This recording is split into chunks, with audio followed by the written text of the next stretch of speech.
Steve Jobs once said, "The people who are crazy enough to think they can change the world are the ones who do." Great entrepreneurs share a passion and a drive that allows them to achieve incredible things. But where does this motivation come from? And how do we identify it at NXTP? At NXTP, we invest more in founders than in companies. We aim to partner with individuals who create things, not just startups looking for capital. In early-stage venture capital, assessing founders is more art than science.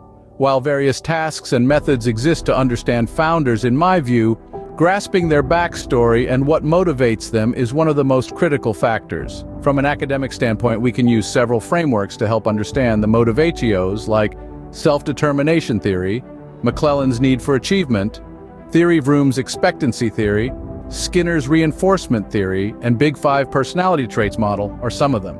From practice. Having been on the front lines of over 200 seed-stage startup investments, this motivation often has a dark side related to personal history, childhood, and deficiencies that leave scars.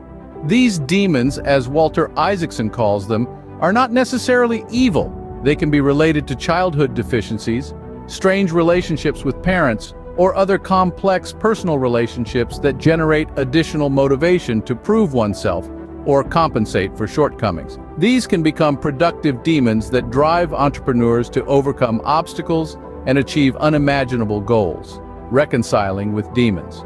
At some point, it's necessary to reconcile these deficiencies and needs and turn them into positive aspects that generate that drive and sense of urgency. Drive versus happiness.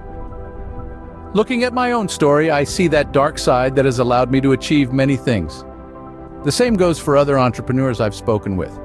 In a conversation with Wences Casares, we discussed whether this is a characteristic we want for our children.